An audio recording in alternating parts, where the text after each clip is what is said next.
नमस्कार प्रेक्षकांनो, तू रे माझा मितवा या मालिकेच्या येणाऱ्या भागामध्ये जबरदस्त असा ट्विस्ट येणार आहे. तर प्रेक्षकांनो, येणाऱ्या भागामध्ये ईश्वरीचा भयंकर अपघात झालेला असतो. ईश्वरी हॉस्पिटलमध्ये असताना अर्णवने संपूर्ण राग रुसवा सोडून ईश्वरीला आपल्या प्रेमाची कबुली दिलेली असते. आणि त्यानंतर प्रेक्षकांनो, इथे आता ईश्वरीचा अपघात झाल्याचं समजताच सुप्रियासुद्धा ईश्वरीला बघण्यासाठी हॉस्पिटलमध्ये आलेली असते. पण तिची क्रिटिकल कंडिशन पाहताच सुप्रियाचे हातपाय बसलेले असतात. पण प्रेक्षकांनो, इथे आता ईश्वरी बरी झाल्यानंतर ती डिस्चार्ज होऊन घरी आलेली असते. आणि तेव्हा इथे ईश्वरीची काळजी घेण्यासाठी सुप्रिया अर्णवच्या घरी आलेली असते. तेव्हा अर्णवने ईश्वरीच्या प्रेमाखातर सुप्रियावरती कुठल्याही पद्धतीचा राग न धरता तिला घरी राहण्याची परवानगी दिलेली असते. आणि तेव्हा इथे सुप्रियाने सुद्धा आईच्या प्रेमाने इथे हळूहळू अर्णवचा गैरसमज दूर केलेला असतो. त्याला जाणीव करून दिलेली असते, तुझ्या आईवडिलांचा संसार उद्ध्वस्त करण्यामध्ये माझा हात नाही आहे, तर खरं तर वल्लरीचा हात आहे. या गोष्टीची जाणीव सुप्रियाने अर्णवला करून दिलेली असते. तर प्रेक्षकांनो, येणाऱ्या भागामध्ये कशा पद्धतीने या गोष्टी पुढे घडत जातात आपण सविस्तरपणे बघूया. प्रेक्षकांनो, आपण बघितलं इथे अर्णव आता वल्लरीच्या सांगण्यावरूनच कपाटामध्ये आपल्या आईने लिहिलेलं पत्र शोधायला गेलेला असतो.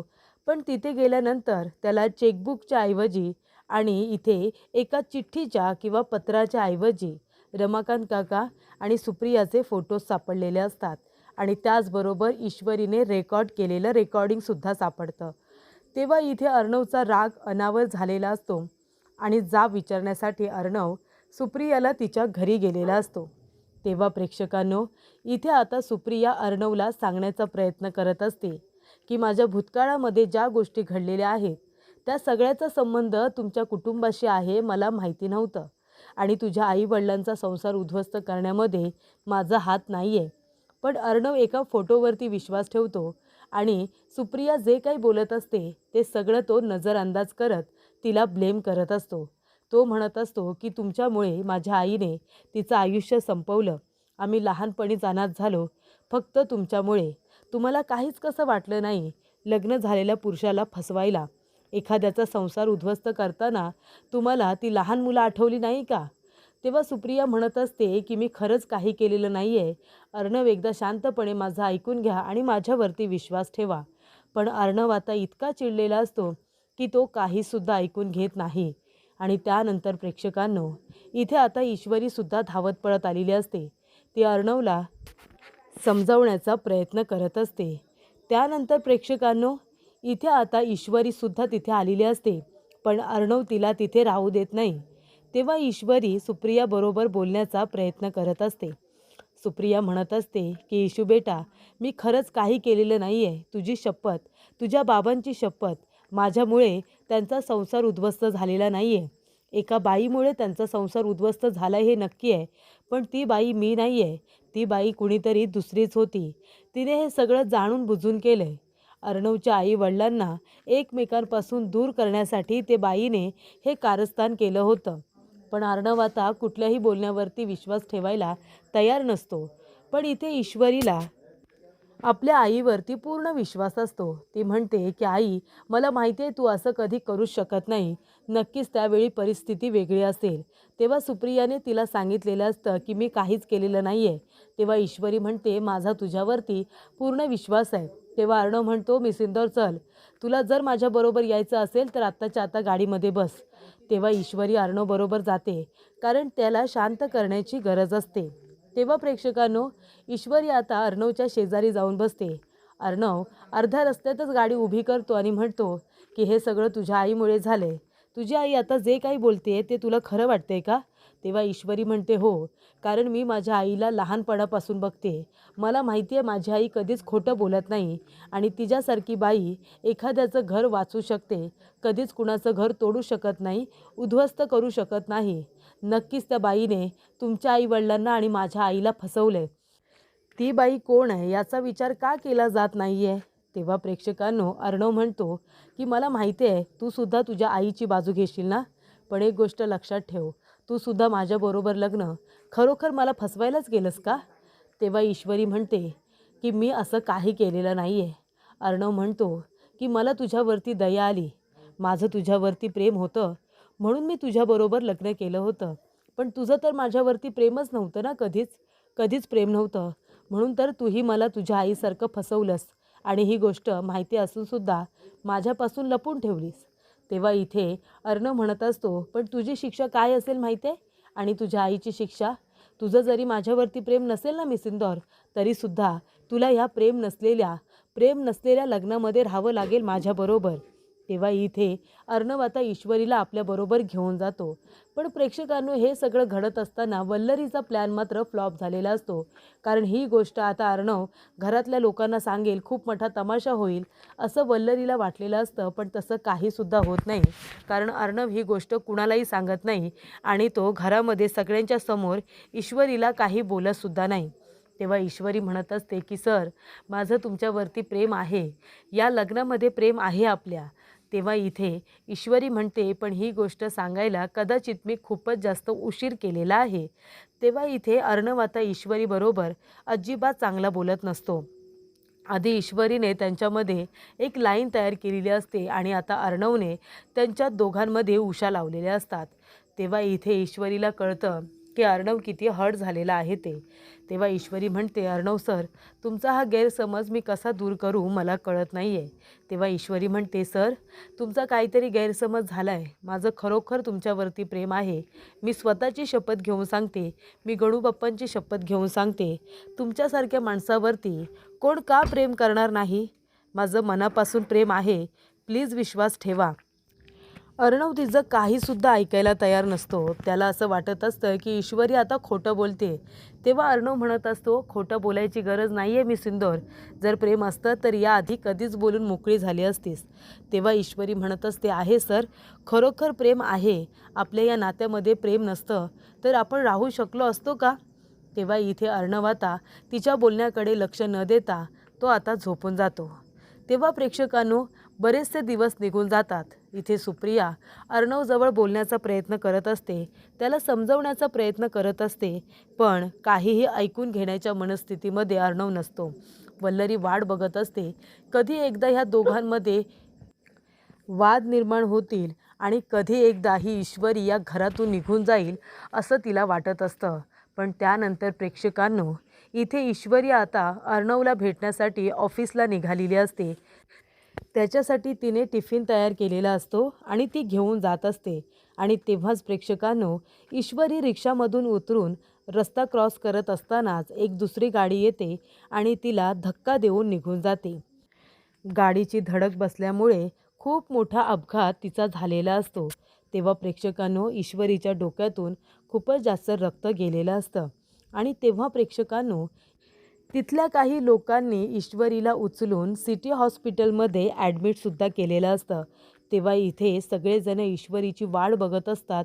इतका उशीर झालेला असतो तरीसुद्धा इथे आता ईश्वरी गेली कुठे असा प्रश्न सगळ्यांना पडलेला असतो.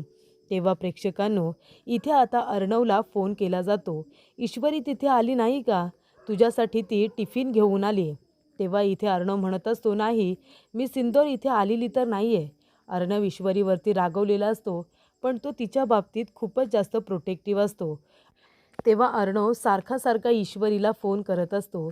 तेव्हा ईश्वरीचा फोन वाजत असल्यामुळे एका आता व्यक्तीने तिचा फोन उचललेला असतो. तेव्हा ईश्वरीचा फोन तुमच्याकडे कसा असं विचारल्यानंतर त्यांना हॉस्पिटलमध्ये ॲडमिट करण्यात आले असं सांगितलं जातं. कुठलं हॉस्पिटल? तर सिटी हॉस्पिटल. अर्णव धावत पळत सिटी हॉस्पिटलला येतो.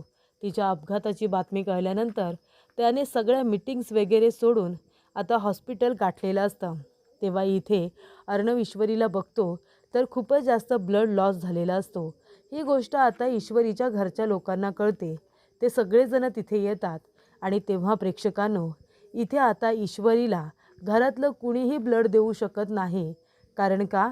ती सुप्रिया, संजय काका आणि नमू यांची कुणीही नसते. ती सुप्रियाच्या मैत्रिणीची मुलगी असते. त्यामुळे त्यांचा कुणाचाही ब्लड ग्रुप इथे ईश्वरीच्या ब्लडबरोबर मॅच होत नाही.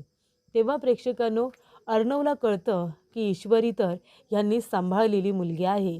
तेव्हा इथे ब्लड बँकेला फोन करून इकडे तिकडे फोन करून ब्लड अरेंज करण्यात आलेलं असतं आणि ते आता ईश्वरीला देण्यात आलेलं असतं. तेव्हा इथे सुप्रिया अर्णवला म्हणते, बघितलंत ना अर्णव, तुमचा माझ्यावरती राग आहे असू द्या, पण तुम्ही ईश्वरीवरती राग धरू नका. ईश्वरी हिला मी जन्म दिलेला नाही आहे, ती माझ्या मैत्रिणीची मुलगी आहे. ते कार ॲक्सिडेंटमध्ये गेले तेव्हापासून मी तिला सांभाळले फक्त. ती आमची कुणीच नाही आहे असं मी म्हणणार नाही. ती माझी मुलगीच आहे, पण तिला मी जन्म दिला नाही आहे. तिला माहितीसुद्धा नव्हतं की भूतकाळात माझ्या बाबतीत काय घडलं आहे. तिला तर मी माझ्या मैत्रिणीकडून सांभाळलेली आहे. त्यामुळे तुम्ही तिच्यावरती राग धरू नका. एवढे फक्त उपकार करा. तुम्हाला मला शिक्षा द्यायची आहे तुम्ही द्या, पण माझ्या चुकीची शिक्षा, न केलेल्या चुकीची शिक्षा तुम्ही माझ्या मुलीला देऊ नका. तिला तुमची गरज आहे. तिचं तुमच्यावरती जीवापाड प्रेम आहे. तेव्हा प्रेक्षकांनो, इथे आता अर्णवला रिअलाईज झालेलं असतं की ईश्वरीची काही चूक नाही. ईश्वरीबरोबर आपण जे काही वागतोय ते अत्यंत चुकीचं आहे. तेव्हा इथे अर्णव आता सुप्रियाकडे बघत नाही.